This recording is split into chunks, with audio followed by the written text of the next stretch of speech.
तिचं पुस्तक त्या ठिकाणी लिहिलंय, त्याचंही प्रकाशन आपण साहेबांच्या हस्ते आज करतोय पहिल्यांदाच. अशी आदिवासी समाजात खूप चांगली मुलं त्या ठिकाणी तयार झालेत. त्यांना स्फूर्ती मिळावी म्हणून साठी आपण हा सगळा अट्टास करतो का जेणेकरून शहराला त्यांचा टच राहावा. शहरात फक्त आता काल बोललो साहेब, मी आपलं नाव घेऊन काल इथं सुरुवात करताना काही इथं बाहेर आता पाहिजे तो युगेंद्र दादा मी जाऊ बाहेर जरा चक्कर मारून येऊ. तिथं एवढ्या चांगल्या वस्तू बनवल्यात, हाताने बनवल्यात, काही खाद्य उपयोगी वस्तू बनवल्या. तर त्याच्यात मला FDA मंत्री केले तुम्ही. आता मी पेढा टेस्ट केला तर त्याच्यात भेसळच जास्त निघाली होती. पण इथं पेढा केला, इथं लाडू केलेत, मोवाचे आहेत, मोवाचे. आता मोवाचे म्हणले का आमच्याकडे एक दृष्टी तयार झाली, काय आदिवासी आणि मोह, आदिवासी आणि दारू.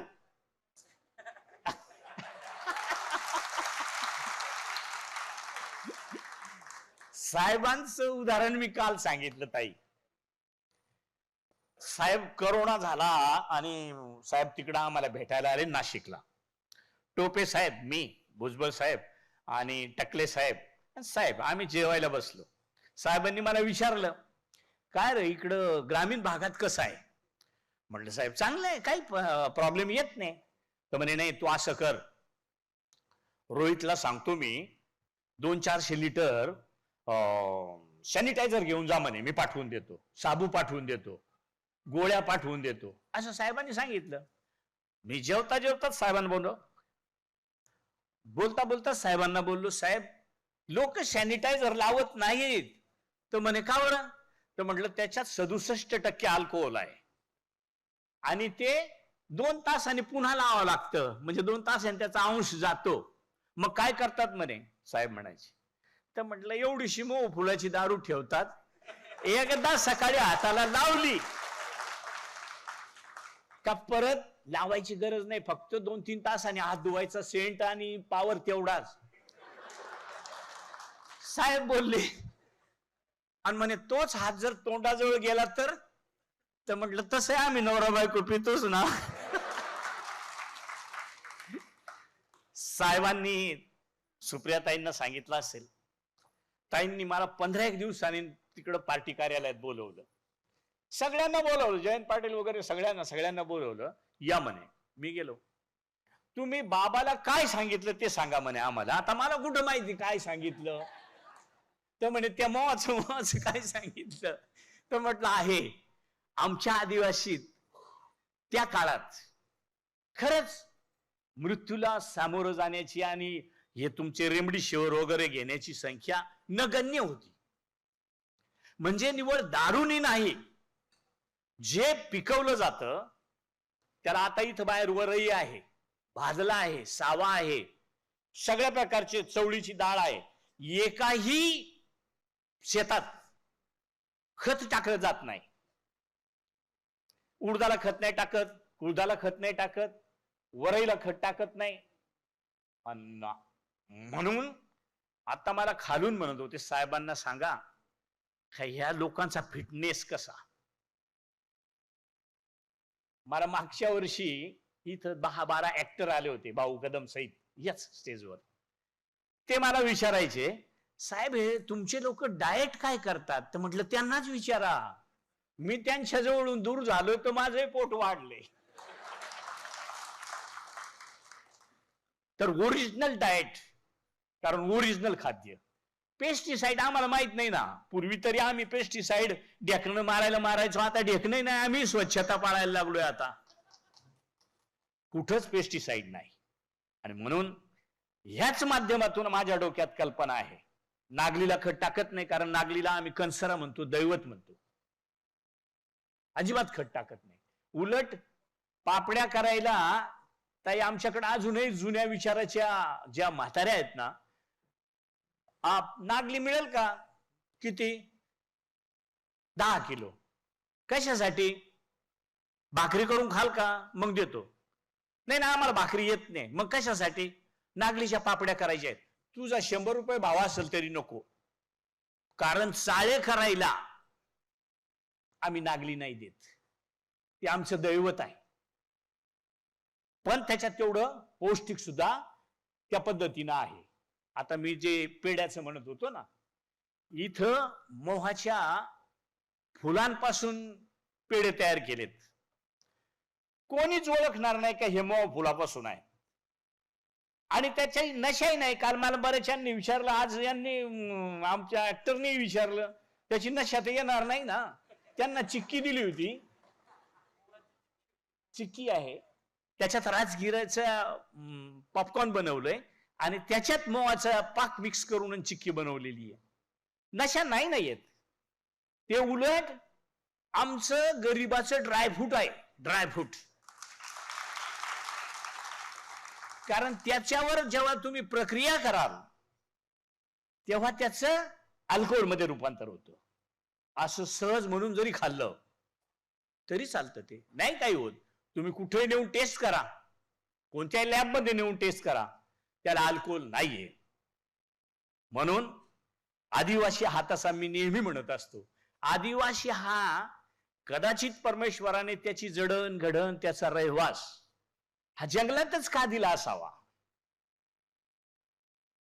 कदाचित ती काळजी होती, निसर्गाला काळजी होती आणि म्हणून जंगलात दिलं. पण जंगलात दिल्याचा फायदा असा झाला का आज आयुर्वेद म्हणला. मी आता परवा साहेब, मी दिल्लीत आलो होतो 15 दिवसापूर्वी, आयुष मंत्रालयाला गेलो होतो. त्यांना मी सांगितलं का मला एक करून द्या का मोहू फुलाचं ग्राफ्टिंग झालं पाहिजे, कारण मोहू फुलाचे उत्पन्न हे एवढं आहे का त्याच्यावर आमची चांगली गुजराण होऊ शकते. गुजराण म्हणजे पैसा होऊ शकतो. दारू पिण्याचा विषय नाही, कारण त्याला दारूच फक्त पाहिलं जातं. खूप चांगल्या पद्धतीचे पैसे. आणि आता आपल्या राज्य सरकारनं सकाळी अंगणवाडीच्या मुलांना, शाळकरी मुलांना तिकडं गडचिरोली, चंद्रपूरमध्ये सकाळचा नाश्ता म्हणून त्या मोहू फुलाचे लाडू त्या ठिकाणी पौष्टिक म्हणून दिले जातात. याच्यासाठी म्हणून मोहाची नवीन लागवड करणं, ती काही साहेब 25-30 वर्षानंतरच येत असावं. म्हणून आपल्याकडून आमची अशी अपेक्षा आहे का त्याचं जसं आपण द्राक्ष 5 वर्षांनी यायचे ते आता वर्षात येतात भाऊ, बरोबर ना, वर्षात 2 वर्षात, तसं ते सुद्धा 5-7 वर्षात कसं येईल का जेणेकरून त्याच्यात ते कंटेंट थोडेफार कमी होतील, चालतील. पण ते लवकर उत्पादन जर आलं तर त्याला कुठल्याच प्रकारचं आम्ही कधी पाणी घालत नाही, कधी त्याला पावडर मारत नाही, कधीच जाऊन पाहत नाही. जोपर्यंत फुलं येत नाही तोपर्यंत आम्ही जातच नाही, फुलं आल्यावरच जातो. असं त्याचा उपयोग त्या ठिकाणी निश्चित झाल्याशिवाय राहणार नाही. या ठिकाणी समाजातल्या आताच अनेक मुलांपैकी अनिल वसावे म्हणून, हा आता गिर्यारोहक ना, काय एव्हरेस्ट सर केलं, अनिल वसावे, नंदुरबार साहेब. मी आता सुरगाण्याचा परवा, अजून तो गावी पोहोचला नाही, त्याला मी आज बोलवलं होतं, दिलीप गावित म्हणून, बरोबर ना ताई, दिलीप गावित. त्याला एवढा हातच नाहीये साहेब, त्याने गोल्ड मेडल मिळवलं सुरगाण्याचा. खेळात कविता राऊत. आता मी 15 दिवसापूर्वी माझ्या काय डोक्यात कल्पना आली आणि मी ह्यांना सगळ्यांना नाशिकला बोलवलं होतं. महाराष्ट्रातून खेळाडू आणि काय तुम्ही म्हणता त्याला ते, हा, यांना सगळ्यांना 200-225 मुलांना बोलवलं होतं एकत्र. फक्त सहज त्यांना स्फूर्ती, त्यांना शाबासकी म्हणून दिली, बाकी काही केलं नाही, जेणेकरून त्यांनी अजून पुढं जात राहावं. असंच म्हणून मी दिलीपला नेहमी सांगत असतो का तू मार्गदर्शन लोकांना, मुलांना कर. तो तसा पहिला हारला होता, पण त्याला मी एक सांगितलं, माझी म्हण आहे, मी सुद्धा हारलो होतो साहेब, बरोबर ना, 79 मतांनी हारलो होतो मी आमदारकी. युगेंद्र दादा, 79 मतांनी मला हरवलं. पण मग मी एक ठरवलं आणि तेव्हा लिहिलंय मी, यश हे अंतिम नसतं, यश हे अंतिम नसतं, अपयश हे घातक नसतं, ह्या दोन खेळांची मजा लुटायला धैर्य लागतं. त्याला यश आलंय, आता त्याने थांबू नये, कारण ते काही शेवटचं नाही. अपयश आलं होतं, तो थांबला नाही, यश मिळालंच ना. म्हणून जे मिळालंय त्याच्याही पुढे यश मिळालं पाहिजे, अशी त्याची कहाणी त्या ठिकाणी आहे. त्या मुलांनी सगळ्यांनी आदर्श घ्यावा, समाजात मार्गदर्शन करावं, अशाही पद्धतीची मी आपल्याला त्या ठिकाणी विनंती करतो. या ठिकाणी घांगडी, बाबांनी घांगडी वाजवली. आपल्याला पाठ करायला, कविता पाठ करायला किंवा एखादं स्पीच पाठ करायला 2-4 तास तरी जात असतील का, त्याहीपेक्षा जास्त. हे बाबा आता शिकेल आहेत का? शिकले असते थोडीफार, 3री-4थी, किती शिकले? 4थी. पण हे संध्याकाळी मांडी घालून जर 8 वाजता बसले, फक्त शेजारी एक शेकोटी राहते आणि असले असे बसून, आणि ही रात्रभर कहाणी कथा सकाळी दिवस निघेपर्यंत एकटेच गातात. तोही तो जो तार होती, त्या तारेचा स्वर आपल्याला ऐकायला नाही आला, पण ते त्या स्वरातच, त्या तारेच्या स्वरातच गात होते. थाळ गाणं असतं, ताटलीत एक सर लावला जातो, भुसार साहेबांना चांगलं माहित आहे. रात्र रात्र रामकथा, रात्र रात्र कोणाची कथा सांगायला सांगा, सकाळपर्यंत ते म्हणत असतात. म्हणजे मुखदुगत किंवा एक पाठी जे काही म्हणलं जातं, त्या पद्धतीनं आमचा समाज सुद्धा एक पाठी त्या ठिकाणी आहे. खूप बोलण्यासारखं आहे, मी आपला जास्त वेळ घेणार नाही, परंतु निश्चित साहेब, आपण जे काही आमच्या समाजाला म्हणून जी एक देणगी दिली, त्याच्यात मी थोडस भांडत असतो साहेब सध्या शासनात, पण ते अजून जमलं नाही. 9.35 मध्ये पूर्वी आपण बजेट जे आम्हाला 9.35 दिलं, त्याच्यात पूर्वी आमची आस्थापना आदिवासी विकासची ही जनरल बजेटमध्ये होती, आता 17 सालापर्यंत. अचानक ती 17 साली आमच्या बजेटमध्ये टाकली. ती आता आम्हाला जवळपास भुसारा साहेब किती 2400-2450 कोटी पगारावर पैसे आमचे जातात. त्याच्यामुळे आम्हाला जो प्लॅनचा खर्च आहे तो सगळा नॉन प्लॅन मध्ये चाललाय. खूप प्रयत्न करतो, अजून त्याला यश नाही आलेलं, तर आपल्याकडून अपेक्षा आहे का तसं काय करता येईल का जेणेकरून तो 9.35 आणि SC प्रमाणे जो थोडाफार जो काही आस्थापना खर्च होता तो SCचा जसा त्यांच्या ह्याच्यात आहे तसा आमचाही थोडाफार आमच्या ह्याच्यात राहिला चालेल, पण बाकीचा महागाई भत्त्यांसहित जो मोठा खर्च त्या ठिकाणी त्याच्यात कपात होते तो त्या ठिकाणी मिळावा, अशी या प्रसंगी मी आपल्याला आता बोलवलं, म्हणजे विनंती केलीच पाहिजे, म्हणून समाजाच्या वतीनं त्या ठिकाणी मी आपल्याला विनंती करतो. या ठिकाणी सायंटिस्ट बरोबर मी म्हणत होतो, खरंच सायंटिस्ट आहे. माझं स्वतःच हे हाड मोडलं होतं, हे कानाला लागलं होतं. 1 रुपयाचं टीटी नाही मारली, 1 रुपयाची गोळी नाही घेतली. गावठी औषध इथं असं बांधून दिलं, टाकेत चेंडू घातला, बांधून दिलं, असं करून राहिलो, 15 दिवसात बरा झालो. प्लॅस्टर नंतर आले असं माझं मत आहे.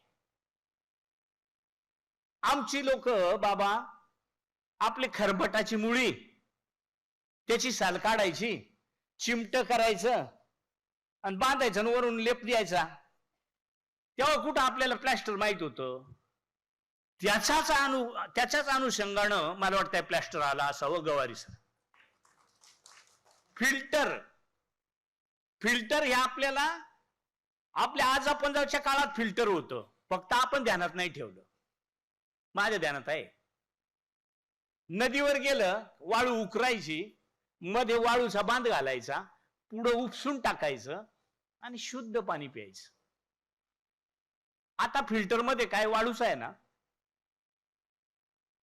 तुम्हा नगराध्यक्षांना महापौरांना माहित असेल, फिल्टर मध्ये वाळूच जास्त असते आणि मग त्याच्यातून 70% पाणी काढून टाकतो आणि 30% पाणी प्यायला वापरतो. माझं म्हणणं आहे 30% पाणी काढून 70% काढून टाकतात.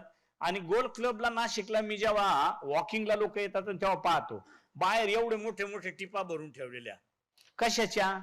हरळीच्या मुळ्यांचं पाणी, दोडक्याच्या मुळ्याचं पाणी, गिलक्याच्या मुळीचं पाणी, का जे पाणी पूर्वी ते 70% होतं, पण ते आपण पैशापायी काढून टाकलं, 50 रुपयाला ग्लास.